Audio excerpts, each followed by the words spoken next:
기도의 벗처럼 귀한 친구가 없습니다. 누가 여러분과 같이 기도해 줄 사람이 있습니까? 이 세상에 아무리 친한 친구라도 믿음이 없는 사람은 여러분과 같이 기도해 줄 수도 없고 여러분을 위해서 기도해 줄 수도 없어요. 사람이 괴로울 때 기도해 줄 수 있는 사람처럼 귀한 친구가 없습니다. 믿음의 벗, 누가 나와 같이 합심해서 기도해 주는 것만으로 힘이 됩니다. 그 자체가 위로가 되고 얼마나 그 마음의 위로가 되는지 몰라요. 그렇지 않습니까? 사람이 괴로울 때는 괴로운 것뿐만이 아니고 고독합니다. 왜냐하면 그 짐을 함께 져줄 사람이 없어요. 또 누구에게 내가 짐을 같이 져주기를 요청할 수 있겠습니까? 배우자에게도 할 수 없어요. 왜냐하면 이미 힘든 삶을 살고 있는 것을 아는데 내가 거기에다가 짐을 더해준다고 생각해 보세요.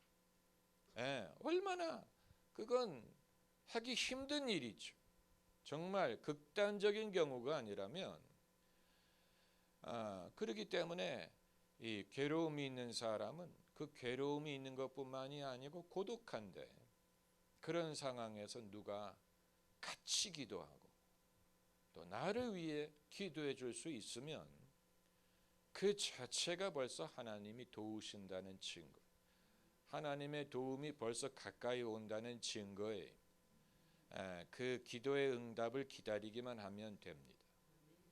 여러분, 우리 모두가 이 세상에 환난 당한 사람들에게 이 하나님의 기쁜 소식으로 다가갈 수 있음을 믿어야 됩니다.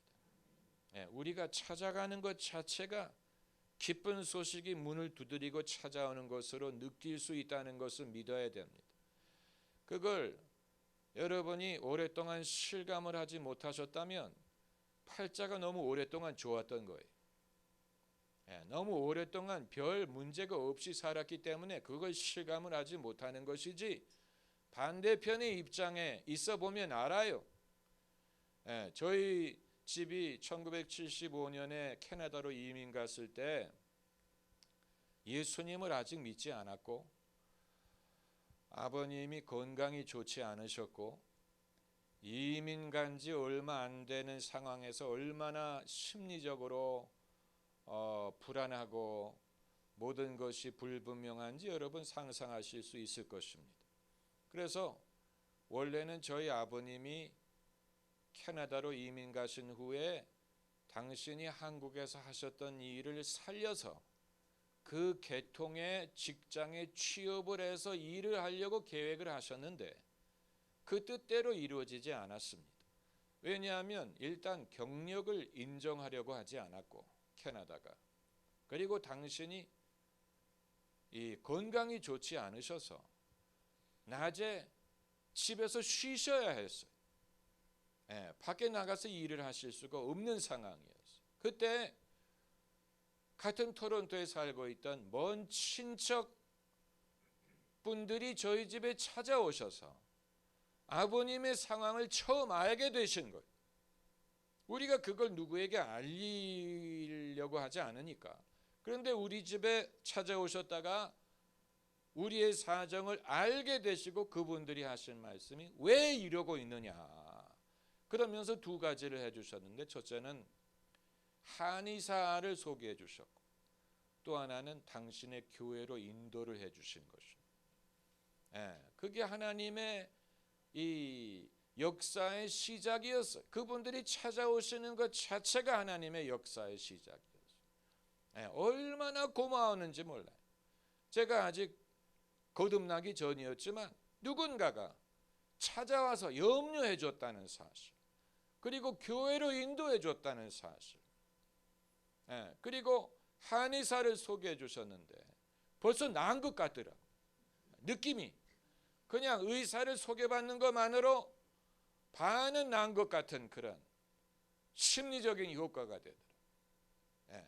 그래서 이제 이렇고 저렇고 해서 저희 아버님이 그 고등학교 후배를 통하여 여행사를 해보시지 않겠느냐. 그래서 이제 당신이 한국에서 하셨던 일이 항공사에 일하셨기 때문에 그 경험을 살려서 여행사를 시작하게 되셨고, 저희 온 식구가 세례를 받게 되었고, 제가 목사의 사명을 받게 되었고, 아버님이 장로님이 되셨고, 어머님이 권사님이 되셨고, 완전히 변화가 일어났어요. 그 변화를 다 실감나게 설명을 해드릴 수가 없어요. 그러나 저희에게는 그것이 기적 같은 변화였어요. 그런 변화가 그러니까 이 살만해졌다는 것뿐만이 아니고 하나님이 찾아오셨다는 거예요. 저희 집에 저희의 사정을 아시고 찾아오시고 살 길을 보여주시고 믿음으로 인도하시고 여러 면으로 복을 받게 하셨어요. 그리고 그래서 저희 아버님이 장로님이 되실 때 모든 일가 친척들이 놀랐어요. 야, 우리 집에 예수 믿는 집이 아니었는데 아버님이 장로님이 되셨다. 그래가지고 저희 아버님의 형제분들이 이 축하패를 만들어서 보내셨어요. 한국에서 축하패, 장로 장립. 그래가지고 형제들이 축하한다는 의미를 담아서 그 말은 형제들도 다 예수를 믿게 됐다는 얘기지요. 놀라운 변화. 그 자녀들도 다 예수를 믿게 되고 놀라운. 그리고 그 아들이 목사가 되지 않았습니까? 놀라운 일인데 하나님이 찾아오실 때는 믿는 사람을 통해서 찾아오십니다. 마치 이 12살 난 소녀가 죽은 집에 예수님이 찾아가신 것처럼 예수님이 찾아가심으로 하나님의 구원이 그 집에 찾아간 거나 마찬가지. 예수님이 삭개오의 집에 찾아가실 때 하나님의 구원이 그 집에 찾아가신 것. 예수님은 승천하셔서 이 땅에 더 이상 계시지 않지만 그 대신 예수님의 이름으로 부름받은 자들이 누구를 찾아가면 주님이 찾아가는 것과 같은 그런 역사를 기대해야 됩니다. 그냥 놀러 가는 게 아니에요. 그냥 무슨 담소하러 가는 게 아니고 주님의 이름으로 찾아가는. 예수님 말씀하시기를 너희가 어느 곳에 가든지 그 집에 들어가서 복을 빌라 그랬어요. 복을 빌라. 그래서 복을 받을 만하면 복이 임하고 그렇지 않으면 그 복이 너희에게 오리라. 그 집에 들어갈 때 복을 빌라 그랬어요. 그러니까 여러분도 누구네 집을 찾아갈 때 그냥 뭐 수다 떨면서 경치가 좋아 뭐 이런 쓰잘데없는 전혀 뭐 경치가 뭐 좋든 so what. 경치가 안 좋은 데가 어디 있어요. 뭐 대충 높은 데 올라가면 다 좋다고 말을 하지요. 전혀 쓸데없는 무슨 집이 뭐 아늑하다느니 그 전혀 쓸데없는 얘기, 그런 쓸데없는 얘기 하지 말고 들어갈 때 복을 비세요. 하나님의 복이 이 집에 임하리다 이렇게. 그게 중요한 것이지 무슨 강아지가 예쁘다는 둥 무슨 전혀 쓸데없는 전혀 말을 하든 안 하든 차이가 없는 말 그런 말 하지 마세요. 제발. 복을 비세요. 복을 빌라 그래서 복을 빌라. 복이 받을 만하면 복이 임할 것이요. 그렇지 않으면 팔에 먼지라도 떨어버리라고 하셨는데 그건 극단적인 경우고 먼지를 떨면서 나올 그 경우는 극단적인 경우고 복을 빌면 하나님의 복이 임하게 돼 있습니다. 우리가 축복송이라든가 무슨 축복 이런 것은 교회에서 하는 건 잘하는데 그게 과연 어떤 능력이 있는지 얼마만큼의 효험이 있는지에 대해서는 확신하지 못합니다. 축복한다는 말은 복을 빈다는 말인데, 성경을 읽어보면 얼마나 이스라엘 백성들이 축복의 효험을 믿었는지를 알 수 있습니다. 오죽하면 야곱이 자기 아버지와 형을 속여가면서까지 아버지의 축복을 받으려고 했겠습니까? 축복이라는 것을 믿었어요. 그들은 축복의 원리를 믿었어요.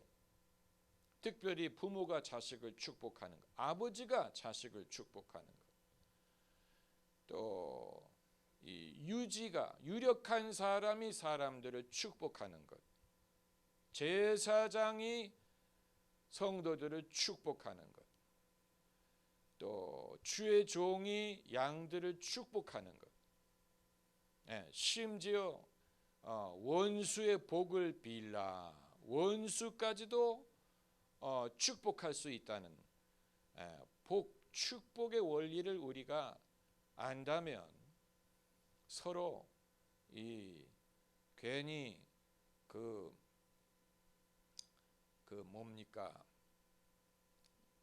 도움이 안 되는 말 같은 거 하지 말고 우리의 입에서 나가는 말에 대하여 진지하고 신중할 수밖에 없습니다. 우리의 입에서 나가는 말, 특별히 믿는 사람, 하나님의 능력을 아는 사람의 입에서 나가는 말에 대해서 우리가 조심하고, 또 쓸데없는 말을 하지 말고, 악담 같은 거 괜히 하지 말고, 그러다가 다리나 부러졌으면 좋겠다, 이런 이런 말, 그런 말 하면 안 돼. 그런 말 하지 말고, 오늘 성경 말씀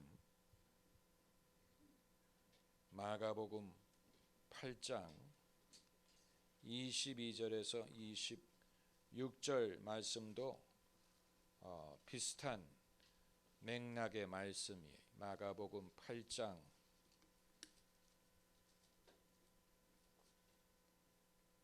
22절에서 26절까지 같이 읽겠습니다. 벳세다의 이름의 사람들이 소경 하나를 데리고 예수께 나와 예수께서 소경의 손을 붙드시고 마을 밖으로 데리고 나가사 눈에 침을 뱉으시며 그에게 안수하시고 무엇이 보이느냐 물으시니 우러러보며 가로되 사람들이 보이나이다. 나무 같은 것들에 걸어가는 것을 보나이다 하거늘 이에 그 눈에 다시 안수하심에 저가 주목하여 보더니 나서 만물을 밝히 보는지라. 예수께서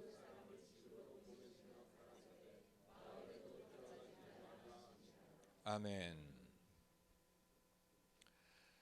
이 구절을 통해서 안수에 대해서 생각을 해보겠습니다.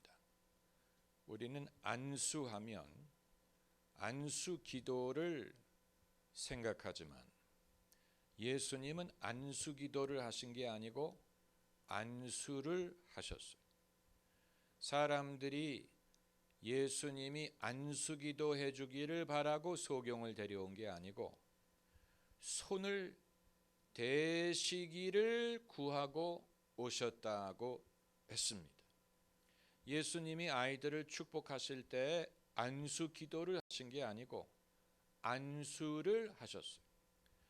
마가복음 16장에 나를 믿는 자에게는 이러한 표적이 따르리니 하고 병든 자에게 손을 얹고 기도하면 나으리라 하지 않고 손을 얹은 즉 나으리라고 했어요. 개신교회가 안수를 안수 기도로 변형시키면서 안수의 능력과 기능을 잘못 해석했습니다. 개신교 목사님들은 안수 기도하는 것을 좋아합니다. 제가 논산 훈련소에 집단 세례식 베풀 때 가서 보니까 세례는 그냥 세례를 베풀면 되는 것인데 세례를 하고 안수 기도까지 하는 목사님들이 계시더라고요. 개신교 목사님들 안수기도 하는 걸 아주 좋아해요. 그런데 우리는 예수님이 사용하신 방법으로 되돌아가야 됩니다. 예수님이 안수기도를 하신 게 아니에요. 안수를 하심으로 병자를 고치셨습니다. 예수님이 손을 대시는 것만으로 하나님의 능력이 역사했습니다. 그것을 제일 잘 보여주는 사건이 12의 혈루병 걸렸던 여인이죠. 그 여인이 자기 스스로 생각하기를 내가 예수님의 겉옷에 손을 대기만 해도 나음을 얻으리라. 그렇게 믿고 예수님의 겉옷에 손을 댔더니 정말로 병이 나음을 얻었어요. 그리고 예수님이 그 순간에 그 사실을 아셨어요. 그래서 돌아보시면서 뭐라고 물으셨습니까? 누가 나를 만졌느냐? 그리고 말씀하시기를 내 몸에서 능력이 나가는 것을 내가 느꼈느니라 말씀하셨어요. 그러니까 그 여인이 예수님의 옷에 손을 댈 때 예수님으로부터 능력이 나갔다는 얘기. 그것을 그 여인이 혜택을 입었고 예수님이 그것을 느끼셨어요. 이것이 안수의 원리. 안수의 원리는 손을 댐으로 하나님의 능력이 그 접촉을 통하여 손을 대는 사람으로부터 그 사람이 손을 대는 상대방에게 전달되는 원리예요. 다만 디모데전서 4장 14절을 찾아가 보면 디모데전서 4장 14절에 가서 보면은 4장 14절 보면 내 속에 있는 은사 곧 장로의 회에서 안수받을 때 예언으로 말미암아 받은 것을 조심없이 말며. 이 구절을 보면 초대교회가 안수를 줄 때 손만 댄 것이 아니고 안수하면서 예언했다는 것을 알 수 있습니다. 아마도 안수 기도가 여기에서 유래된 것이 아닐까 보는 것입니다. 그러니까 손을 대는 것뿐만이 아니고 손을 대고 상대방을 위하여 예언을 한 것인데, 오늘날 우리가 익숙한 안수기도의 형태는 예수님의 방법보다는 초대교회가 사용한 방법에서 유래되었으리라고 봅니다. 그런데 그럼 예수님이 이 손을 대는 것만으로 하나님의 능력이 전달될 수 있었다면 평소에 우연히 스치기만 해도 능력을 경험했다는 말일까? 누가 지나가다가 의도하지 않게 예수님의 손을 만지기만 해도 하고 병이 낫는다든가, 예수님이 십자가에 달리실 때 예수님의 손에 못을 박던 로마 병정이 못을 박다가 능력을 입었다든가, 가룟 유다가 입맞춤으로 예수님을 배반했는데 입을 맞추려고 할 때 하면서 능력이 전달되었을까? 그건 우리가 그때 없었기 때문에 잘 알 수 없지만 항상 그랬을 것 같지는 않습니다. 그렇게 말할 수 있는 근거는 누가복음 5장 17절을 보면, 누가복음 5장 17절에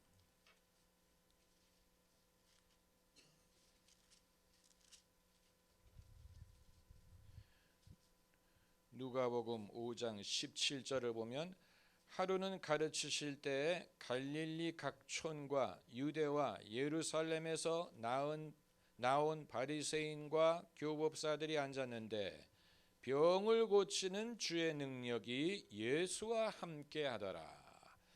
여기서 주의 능력이라 하면 성부 하나님의 능력을 말하는 것입니다. 병을 고치는 성부 하나님의 능력이 예수님과 함께 했다. 그 말은 평소보다도 더 분명하게, 더 현저하게, 특별하게 이 시점에 평소보다도 더 강력한 방법으로 하나님의 능력이 예수님과 함께 했다는 얘기입니다. 그 결과로 중풍병자가 나음을 얻게 된 것입니다. 그러니까 이 예수님의 경우에도 이 항상 접촉을 하기만 하면 나음을 얻는 그건 아니었고, 예수님의 경우에도 특별히 하나님의 능력이 더 강하게 함께할 때가 있었다는 얘기입니다. 그리고 그것은 우리가 충분히 이해할 수 있습니다.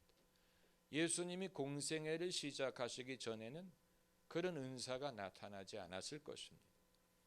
예수님이 공생애를 시작하신 후에 성령의 세례를 받으신 후에 예수님에게 이러한 은사가 나타나기 시작했으리라고 보는 것은 아주 자연스러운 해석입니다. 우리도 비슷한 현상을 경험할 때가 있습니다.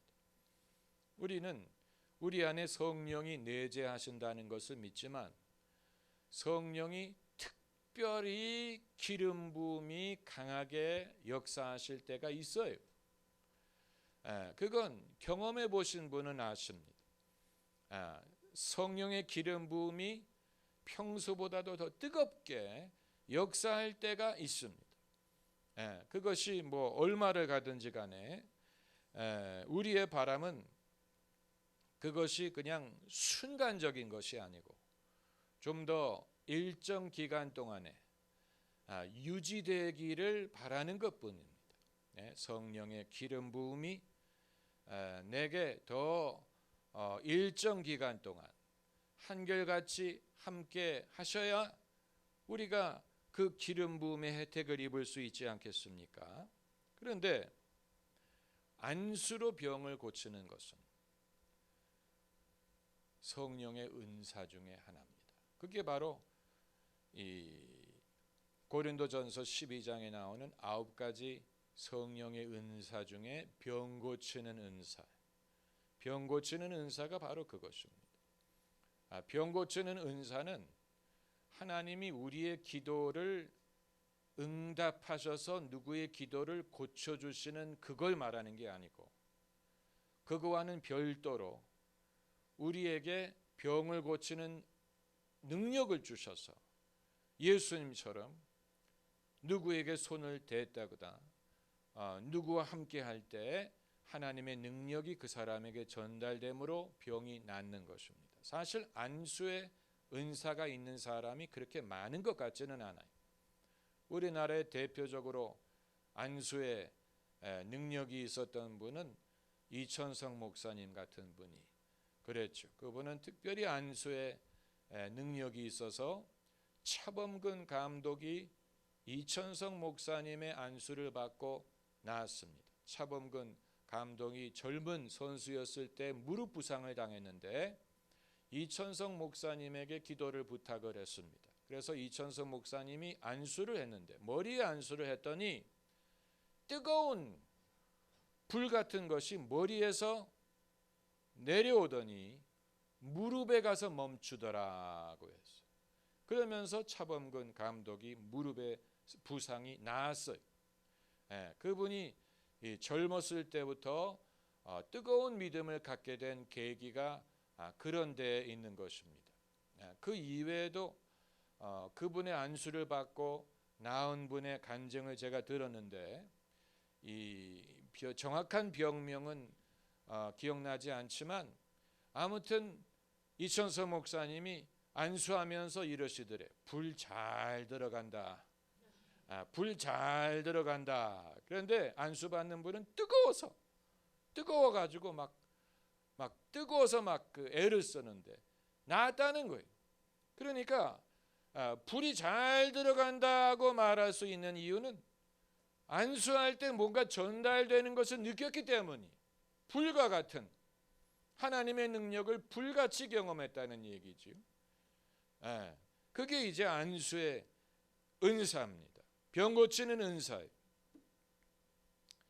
그 이외에도 이름은 알려지지 않았지만 안수의 은사를 받은 분들이 있습니다. 그런데 조영기 목사님이 쓴 책을 보면 본인이 젊었을 때 신유의 은사를 하나님께 간절히 구했지만 하나님이 본인에게 신유의 은사를 주시지 않았다라고 쓴 구절이 있습니다. 아마 여러분 안 믿으실 거예요. 본인이 신유의 은사를 하나님께 구했는데 하나님이 주시지 않았다 그래서. 그럼 예배 시간에 병이 낫는 것은 어떻게 설명하느냐?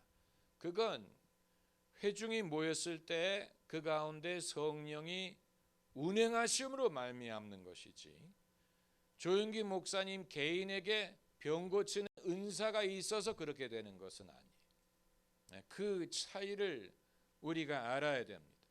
그래서 그분은 예배 중에 통성으로 기도를 하고 뜨거운 기도하는 중에 성령이 역사하셔서 병이 낫고 문제가 해결되는 경우는 많지만 개인적인 안수 기도를 받아가지고 사람들이 낫는다거나 그것은 별개의 문제입니다.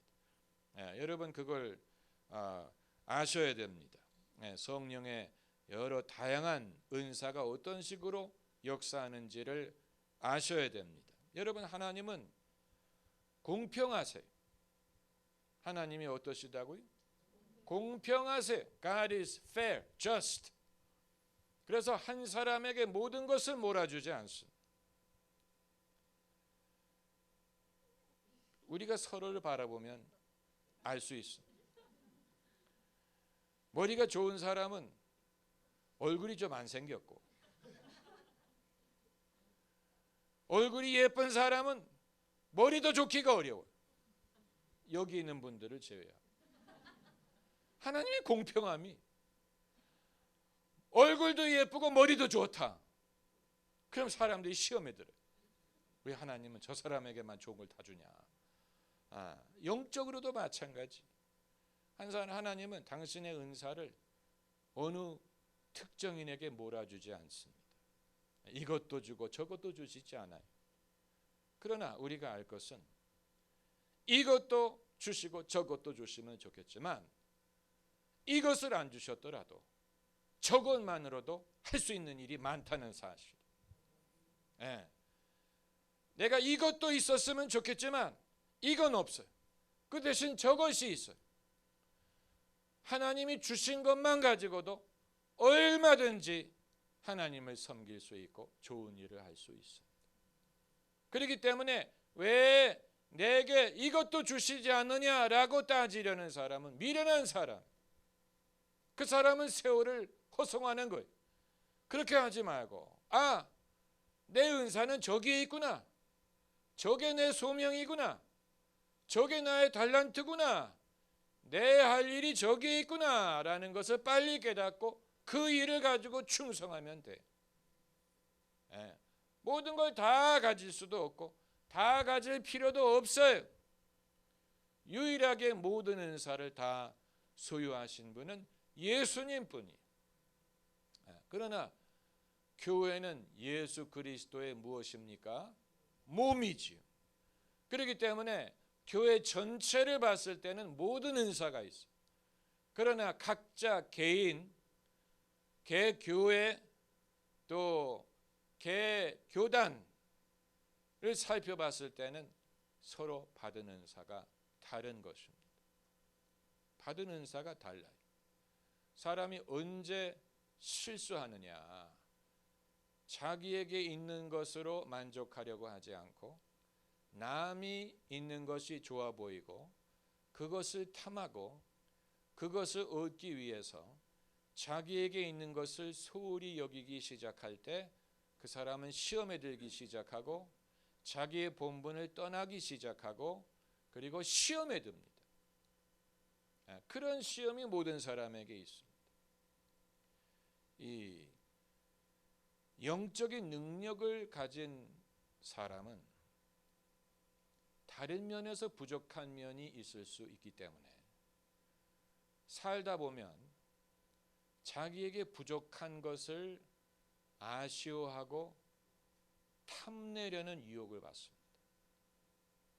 그래서 예컨대 이 부흥사라든가 어떤 성령의 은사가 현저하게 나타나는 분들은 사회적인 명예 부분에서는 좀 뒤지는 면이 있어요. 그런데 세월이 지나가면서 자기가 없는 것을 부러워하기 시작합니다. 그래서 그것을 얻으려고 합니다. 그런데 그것을 얻으려고 하는 중에 자기가 원래 갖고 있던 것을 잃어버리고 시험에 듭니다. 그런 시험이 모든 사람에게 있습니다. 구체적인 예를 드는 것이 도움이 될지 안 될지 모르겠는데, 미국의 오럴 로버츠 목사님이, 이분은 이 원래 펜테코스탈 홀리네스 교회에서 안수를 받은 분, 오순절 성결교단이라는 아주 잘 알려지지 않은 그러나 굉장히 뜨거운 교단에서 목사 안수를 받으신 분, 그리고 그 교단 출신의 부흥사로서 아주 유명한 인물이 됐어요. 그런데 이분이 유명해지고 난 후부터 무엇을 부러워하기 시작했냐면, 중산층 인테리들이 다니는 교단이 주는 명성을 부러워하기 시작했어요. 그래서 자기가 원래 안수받았던 펜테코스탈 홀리네스 교단을 떠나서 감리교에 들어갔어요. 감리교, United Methodist Church. 왜 감리교로 들어갔느냐? 이분의 신학이 감리교하고는 안 맞아요.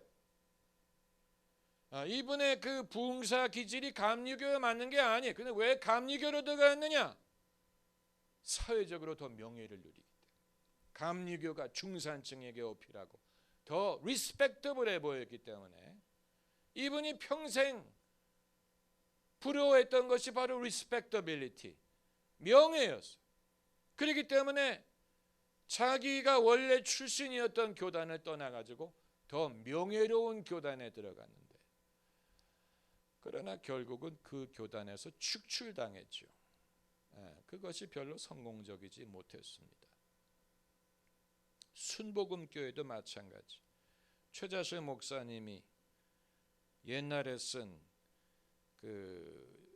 나는 할렐루야 아줌마였다, 그게 요즘의 책은 하도 많이 편집이 돼가지고 옛날 책에 있던 내용이 거의 다 잘려나갔어요.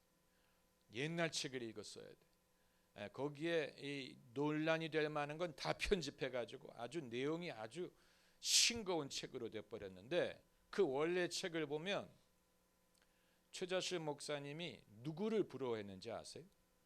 장로교를 부러워했어요. 장로교를 부러워했어요. 왜 장로교를 부러워했느냐?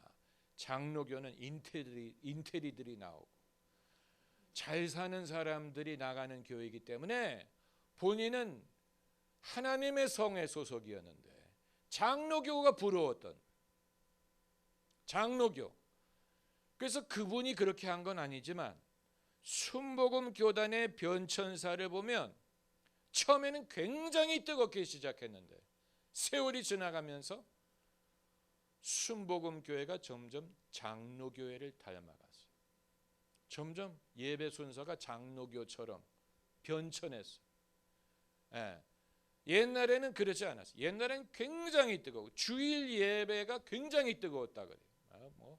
주일 예배가 얼마나 뜨거웠냐면, 엄마들이 애를 데리고 와서 애를 끈으로 이렇게 묶어놓고 예배를 드릴 정도로, 어디 가지 말라고 끈으로 묶어놓고 예배를 드릴 정도로 사람들이 모이고 뜨거웠는데, 그러나 수십 년이 지나가면서 점점 순복음교회 예배가 장로교회 예배처럼 무슨 교동문이 있고 무슨 대표 기도가 있고 무슨 성가대가 있고, 성가대도 오케스트라가 반주하고 예배당에 파이프 오르간을 세워놓고 이렇게 장로교회를 닮아가려고 했어요. 그게 부러워 보였기 때문에. 그러나 원래 하나님이 주신 은사는 거기에 있는 게 아니었어요.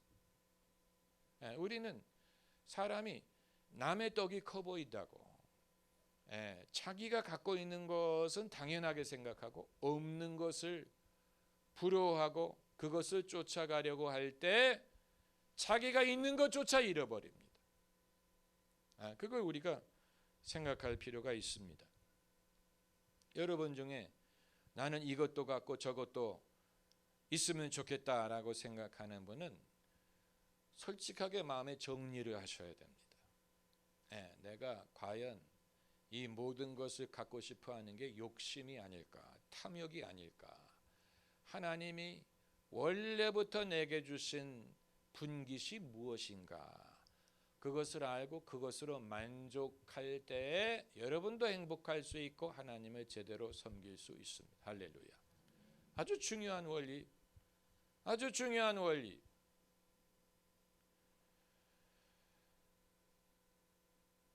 여러분, 그런데 우리는 신령한 것을 알아야 되는 것뿐만이 아니고 신령한 것을 중요하게 여기는 법을 배워야 됩니다. 신령한 것, spiritual things. 요즘에 장로교회가 담배에 대해서 별로 말하지 않지요. 술에 대해서 말하지 않습니다. 그 이외에 많은 세상의 유혹에 대해서 별로 말하려고 하지 않습니다. 그러나 왜 애초에 담배를 좋게 보지 않고, 왜 술을 권장하지 않고, 왜 애초에 성도들이 거룩함과 경건함을 중요하게 여겼느냐? 신령한 것을 사모하기 위해서는 사람이 자신의 삶을 거룩하게 지켜야 될 필요가 있기 때문에. 아마 여러분 물으실 거예요. 그럼 담배를 피는 사람은 죄를 짓는 것입니까? 아니에요. 담배를 피든 뭐 시가를 피든 파이프를 피든 그건 이 뭡니까? 애호품이지요. 그러나 우리의 몸이 성령의 거룩한 전이라는 사실을 염두에 두면 비록 죄는 아니더라도 내가 신령한 것을 사모하는 데 방해가 되는 것이 있을 수가 있는. 술도 마찬가지. 우리가 같이 식사하는 자리에서 분위기가 적절하면 뭐 와인도 같이 마실 수 있고 그렇습니다. 그건 죄가 아니에요. 예수님은 술을 포도주를 드신 것뿐만이 아니고 만드셨으니까 말 다 했죠. 물로 포도주를 만드셨어요. 그러나 왜 그럼 일부 기독교가 술에 대해서 부정적이냐? 사람이 자신의 몸을 거룩한 성령의 전으로 구별하기 위해서는 술에 익숙해진다거나 술에 취한다거나 그래서 삶이 좀 방탕해진다거나 술과 친해진다거나 그것이 결코 그 사람의 영성에 도움이 되지 않기 때문에 그런 것입니다. 그 이외에 뭐 여러 가지를 생각할 수 있어요. 오늘날 대다수의 교회들이 더 이상 거룩함에 대해서 가르치려고 하지 않습니다. 그것이 통하지 않으리라고 생각하기 때문에 젊은이들을 가르칠 때든 뭐 일반인들을 가르칠 때든 초점을 거기에 맞추려고 하지 않아요. 거룩함, 경건함 그런 말을 즐겨하기 시작하면 사람들이 고리타분하게 생각하고 지루해하고 안 좋아할 것을 알기 때문에 그것을 말하지 않지만 그 대가로 신령한 능력을 알지 못하고 경건의 모양은 있으되 경건의 능력을 부인하는 그리스도인들을 양산하는 것이 아닌지 생각을 해볼 필요가 있는 것입니다. 그러니까 우리가 세련이라는 이름으로 세련된 교회, 고리타분하지 않는 교회, 현대 문화를 이해하는 교회를 만든다는 명목으로 이렇게 해도 되고 저렇게 해도 됩니다. 자유를 부여하는 것은 좋지만 그 대가가 없을 수가 없는 것입니다. 왜 과거에 이 스미스 위글스워스 같은 목사님은 30분에 한 번씩 기도하고 1시간에 한 번씩 성경 구절을 읽었다 그랬어요. 그러지 않으면 본인이 영역을 잃어버린다고 했어요. 또 과거의 어떤 부흥사는 자기는 자신의 영역을 잃어버리지 않기 위해서 수영장을 가지 않는다 그랬어요. 수영장에 가면 시험을 받기 때문에 그 이외에도 본인이 스스로 금하는 게 많았어요. 우리는 그걸 보고 웃을 수 있어요. 이상한 사람도 다 있다. 그러나 본인에게는 하나님이 본인에게 주신 영역을 유지하기 위해서 그게 필요하다고 판단하는 거예요. 내가 남들처럼 자유스럽게 이것도 하고 저것도 할 수 있지만 그렇게 하면 하나님이 내게 주신 영역을 잃어버릴 수 있더라. 나는 하나님이 내게 주신 능력을 유지하기 위해서, 하나님을 제대로 섬기기 위해서 만일 내가 이런저런 것을 포기하고 거룩한 삶을 살아야 된다면 나는 그렇게 하겠다. 저는 이런 성도들이 오늘날 많이 있기를 바라는 것입니다. 그래, 누가 강요하는 게 아니에요. 그게 강요해서 되겠습니까? 강요해서 그게 되겠습니까? 강요해서 먹힐 것 같습니까? 그러나 이 모든 것이 헛된 것이 아니라고 믿는다면, 우리의 몸이 거룩한 성령의 전이라고 믿는다면, 내 안에 성령이 계셔서 내가 성령의 기름 부음을 잃지 않고 하나님이 내게 주시는 능력을 잃지 않고 하나님을 제대로 섬기기를 원한다면 이것은 충분히 값진 희생이 되는 것입니다. 할렐루야. 값진 희생이에요. 만약 여러분이 직장에서 아니면 친구들 모임에서, 동창들 모임에서, 학부형들 모임에서, 학교에서 누구에게 안수함으로 병자를 고쳤다. 그럼 여러분의 명성은 하루아침에 사람들에게 퍼질 것이고 사람들이 여러분에게 몰려올 것이고 아마 그 자리에서 교회를 세워야 될지도 몰라요. 정말이에요. 여러분이 만약 누구에게 안수했는데 소경이 났다. 그러면 삼천리 반도에서 여러분을 찾아올지도 몰라요. 더 이상 사람들에게 예수님을 믿어라 이렇게 말하지 않아도 믿을 거예요. 예수님이 진짜구나. 성경에 나오는 이적이 정말 지금도 일어나는구나. 사람들이 찾아올 거예요. 우리가 일평생 예수님을 위해 헌신하고 섬기는 것을 하찮게 여기면 안 됩니다. 요즘에는 하찮게 여기는 분위기, 약간 비웃는 분위기가 있어요. 비웃지는 않지만 그렇게까지 그렇게 안 해도 천국에 갈, 은혜로 천국 가는데 그렇게까지 이런 분위기가 팽배해서 그렇게까지 할 필요가 있냐라고 생각들을 하는데 그렇게 할 필요가 있을 수 있어요. 왜냐?